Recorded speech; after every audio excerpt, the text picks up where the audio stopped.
the strongest person in the entire Naruto universe? Well, if you haven't read Boruto, you'd probably say Naruto, or Kaguya, or maybe even Madara. But if you had read Boruto, your answer may be a little different. See, because in this new generation, new forces of absolute power have emerged. Those forces, well, they're usually aliens. Well, yes, obviously, an argument will eventually be able to be made that Naruto and Kawaki are the strongest fighters in the Naruto universe because they're the main characters of the continuation story. As it currently stands, the race to hold the title of the strongest in the Naruto universe is a two-man race. And those two men are not Boruto or Kawaki or Naruto or Sasuke. In fact, those two men are not men at all. See, because if you've even been paying a small amount of attention to Boruto, you would know, much like the end days of Naruto, the antagonists of the universe have reached such a level of power that anything less than a full-on group effort comprised of the best fighters fighting for good against these antagonists, well, it's gonna come up short. And thus, when asking the question, who's the strongest fighter in the Naruto universe, the only legitimate answers are either Jura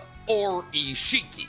One alien and one sentient divine tree. But if it really came down to it, which of these two would win in a fight and take the crown of the strongest in the Naruto universe? Well, today that's the exact question we're gonna try and answer, because today we're talking Jura versus Isshiki.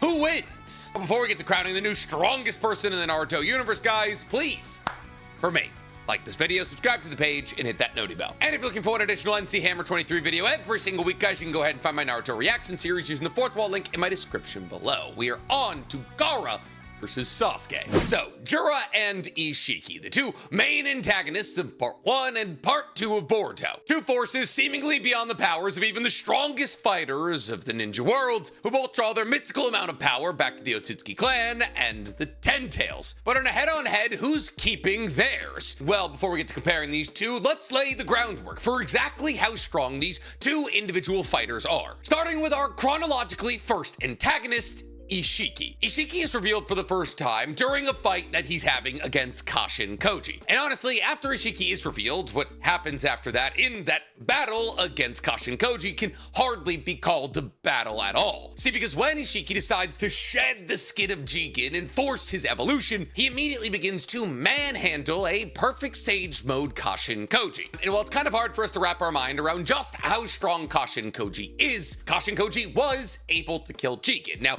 an albeit weakened Jigen, but Kashin Koji is a perfect Toad Sage. He's a clone of Jiraiya. He has massive chakra reserves, and his body is augmented with shinobi wear. There's really no reason for us to believe that Kashin Koji and adult Naruto without Kurama are not at least comparable in strength to each other. Fundamentally, Naruto without Kurama basically just has Kashin Koji's kit. Toad summons Froggy Kumite, perfect Toad Sage mode, and a litany of different sized Rasengans. And yet this person, who should be comparable to an albeit weakened version of Naruto, gets absolutely manhandled by Isshiki. But Isshiki was manhandling people before he even evolved into what would turn out to be his final form. See, because while Isshiki was still in an incompatible Kama vessel in Jigen, he could easily react to and block attacks simultaneously from adult Naruto and adult Sasuke, both at the peak of their powers, mind you, and while blocking and or dodging their attacks, take time to land decisive blows that incur damage on both of those foes. And while Jigen, prior to at least his first battle against Naruto and Sasuke, specifically went to the juvenile Ten Tails held outside of the Gaara compound and sucked in a bunch of its chakra, still, at the peak of his power, it seemed as though there wasn't a soul in the Naruto world who could lay a finger on him, and that's because objectively,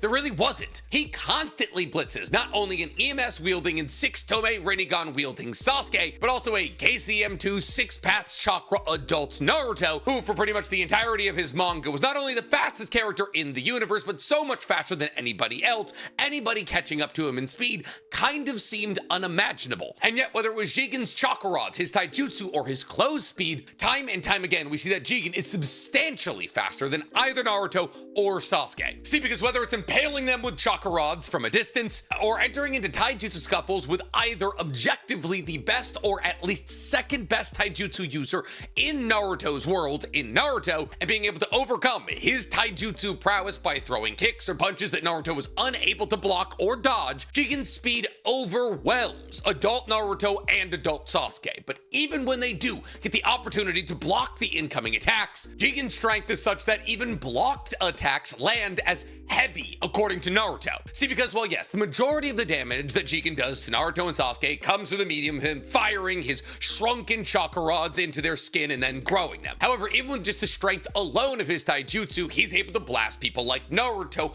backwards hundreds of meters. But speed and power aren't all the things that Jigen has going for him. He also has a ridiculously high battle IQ and reaction time. See, because when Naruto and Sasuke try to trick Jigen into believing that he's going to be able to absorb Naruto's Rasengan just for Sasuke to switch places with Naruto with his sword, Jigen is not only able to react to this heavenly hand power immediately, but he also has the presence of mind to grow chakra rods out of his neck to stop a sword strike from a planetary threat in Sasuke. But this isn't the only time that Jigen was able to basically nullify any and all damage that Naruto and Sasuke supposedly did to him. Multiple times over the course of the Naruto and Sasuke fight against Jigen, especially before Naruto and Sasuke donned their respective chakra mech forms, we saw the two of them working together as essentially flashes of light to launch a flurry of techniques that slowly but surely pushed Jigen back. However, after seemingly this meteor shower of attacks has subsided, we see that either Jigen blocked every single one of them, or if these attacks did find their mark, they did no damage whatsoever. And both of those possibilities are interesting for different reasons. See, because if Jigen was able to block every single attack from both a rushing adult Naruto alongside a rushing adult Sasuke, both the hell-bent on killing him, mind you, that means Jigen, not even Isshiki, Jigen is massively FTL plus, as both Naruto and Sasuke are massively FTL characters. They are both very easily light speed by the end of Naruto. Everything that happens during the blank period and in Boruto just pushes them further and further into the realm of ridiculous speed. However, on the other hand, if Jigen is just eating all of these shots from adult Naruto and adult Sasuke and showing no damage whatsoever, considering the fact that 15 years prior to this moment, we saw Naruto tank an attack that cut the moon in half with no damage whatsoever, and durability usually equals AP on account of the fact that every action has an equal and opposite reaction. And at that same moment 15 years ago, we saw Sasuke with a low effort Chidori destroy a meteor that was going to destroy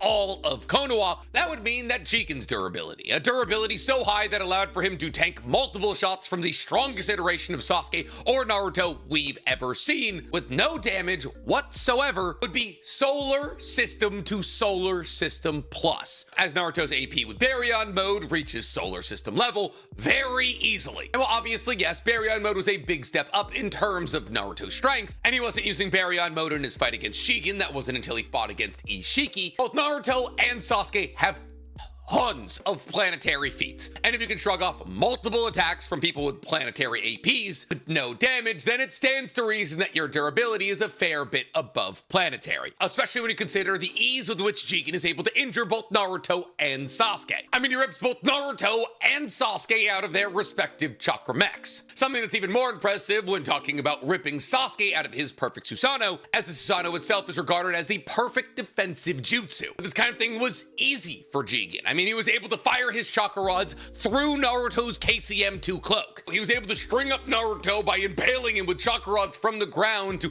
hang him as fresh meat to lure Kawaki out to him. And therefore, it stands to reason that Jigen's AP, not even Isshiki's, was in the solar system range. And we haven't even talked about his hacks yet. I mean, this is an entity that's able to absorb any and all ninjutsu through his Kama marking, meaning things like the Rasengan or Amaterasu are utterly useless in battle against him. His Kokugan or his 8-spoked dojutsu gives him access to the Daikokuten, a sub-universe where time doesn't flow, that he can store objects to be pulled out whenever he wants, and he can control the size of these objects, making them microscopic so that when they're fired at even the fastest of opponents, they're not able to see them until they're already in their skin. But it's not just objects that he's able to shrink, as he's also able to shrink himself, making his already blistering speed just that much more imperceptible, making the items controlled controlled by him and him himself, almost impossible for even somebody with 6-pass chakra to follow, even though Sasuke does eventually begin to be able to track his location. And thus, just Jigen is a 10 tails powered monster with massively FTL plus speeds and solar system AP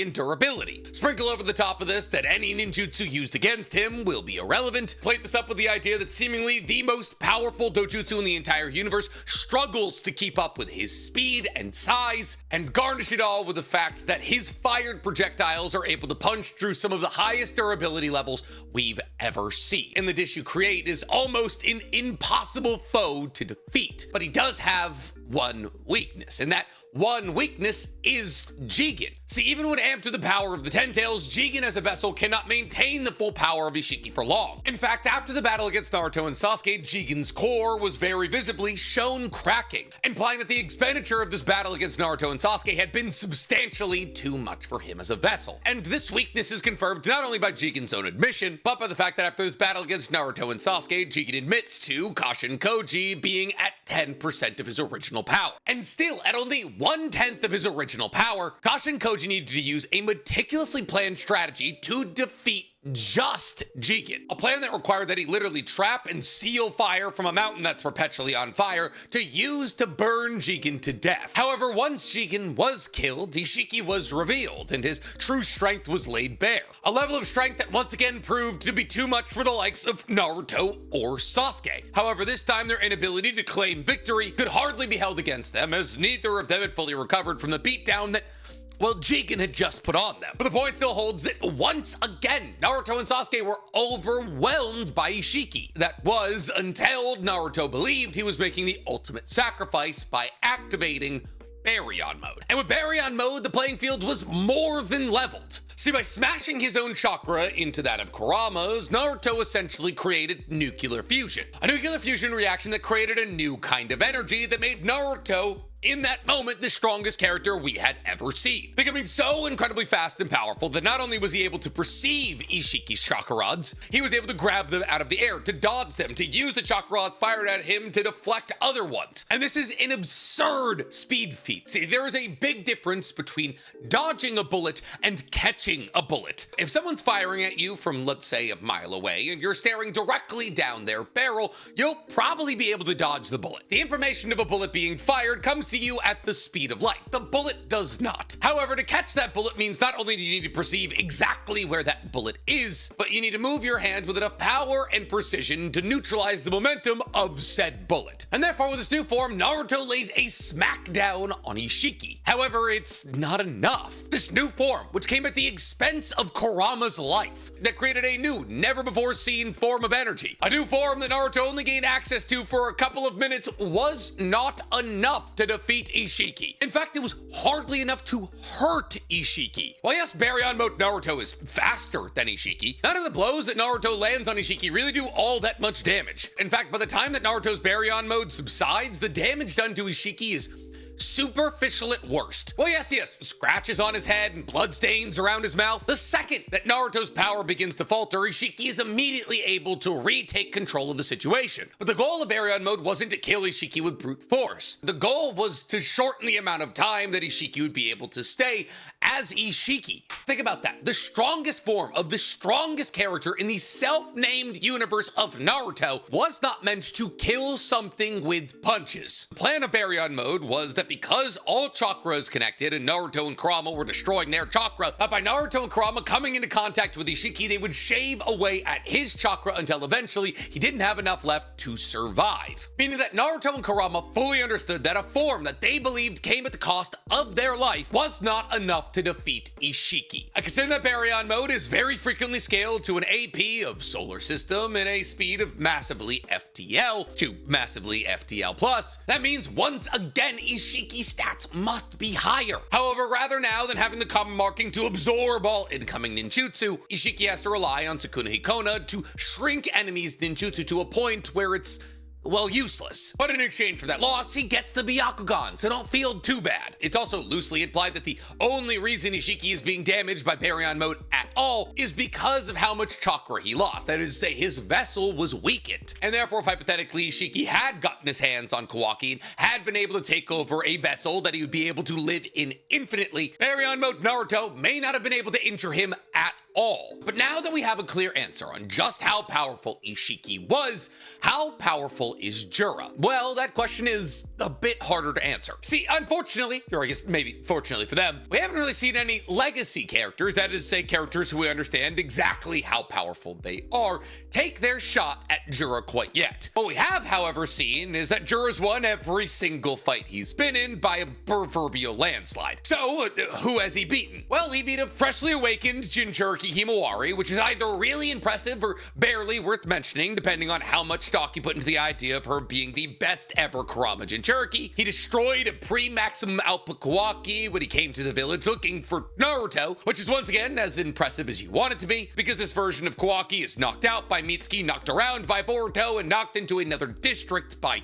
Jura. However, even though his offensive output was limited, he is the perfect vessel for Isshiki. And in the post-time skip era, we see that he's awoken to the entirety of the power of the Kokukan, all 8 spokes, implying that he should be able to use all of Ishiki's abilities at the highest possible level. But we also see that Hidari is able to dodge chakra rods fired by Kawaki, which either implies that the Shinju made from Sasuke is faster than Sasuke, or that Kawaki's chakra rods are slower than both Jigen and Ishiki's. But more impressively than either of those 2 wins are Jura's 2 wins against Boruto. See, one of the first things that we see in 2 Blue Vortex is Boruto failing to kill Hidari when the Shinju are revealed. And rather than Boruto fighting Jura, he's forced to flee, going back to his hideout with Kashin Koji. And he has to flee again when he has to save Himawari from his clutches. And thus it wasn't really until Boruto jumped into the Ryu and Matsuri fight to save Konohamaru, and we got to see an actual battle play out between Boruto and Jura. And in a battle between Jura, Boruto, and a new offensively maxed out Kawaki, the 2 of them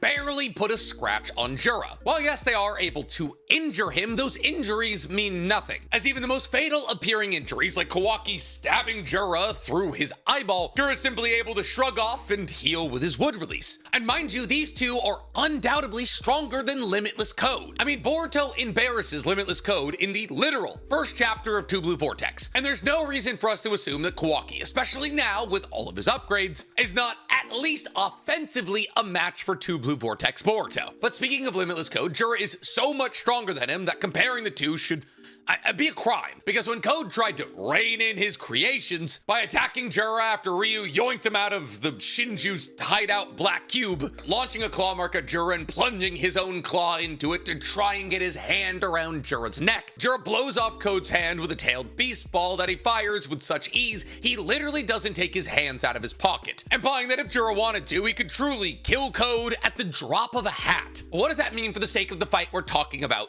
today? Well, it's an important piece of info because the limiters that were placed on Code were done so specifically in order to make sure that Code never got stronger than Jigen, which implies that Limitless Code should be stronger than Jigen, something that is confirmed by multiple people. That is not conjecture. But if Jura is leagues stronger than Limitless Code, so much so that the dispatching of him literally wouldn't even require Jura to remove his hands from his pockets, does that mean that Jura is leagues stronger than Isshiki? Well, unfortunately, like basically everything surrounding Jura, it's kind of hard to say. See, being stronger than Jigen isn't exactly a concrete metric, because what Jigen are we talking about? We talking about the Jigen that was killed by Kashin Koji? The one that existed for 1,000 years and for some reason never affected the Naruto timeline? Or the Ten Tails amped one that was stronger than the combined forces of Naruto and Sasuke simultaneously? Well, when in doubt, shoot for the middle. It wouldn't make sense to me for the calculations of Code's powers, talking relative to that of Jigen's, to take into account how powerful Jigen could get after he absorbed chakra from the Ten Tails. And therefore, let's assume that Limitless Code would be as strong, if not stronger, than a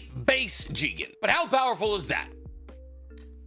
We do not know. He engages in exactly 0 fights before tapping into the power of the Ten Tails for his upcoming battle against Naruto and Sasuke. However, considering the fact that he could only fight in this form, his Ten Tails amped form, for 3 to 5 minutes before the vessel he was using, Jigen, started to crack, let's assume he got somewhere in the region of 3 to 5 times stronger. And I have a reason for that number. See, because if pulling on the power of the Ten Tails made Jigen something like 100 times stronger, Kashin Koji would have just attempted to kill him before he tapped into the power of the Ten Tails. Tails. See, we know that Jigen told Kashin Koji he was at 1/10 his original power, a level of power that seemingly Amado and Kashin Koji believed would allow Kashin Koji to prevail in combat against him. And thus, if pulling on the power of the 10 Tails made Jigen something like 10 times stronger, well then he always would have been walking around at roughly the level of strength that he was at when Kashin Koji killed him. And thus, that's how I come to this 3 to 5x metric. So if we're assuming that pulling on the powers of the 10 Tails made Jigen 3 times stronger, and that Limitless Code was roughly about as strong as a base Jigen, then Limitless Code should be about 3 times weaker than the Jigen we saw fight against Naruto and Sasuke, which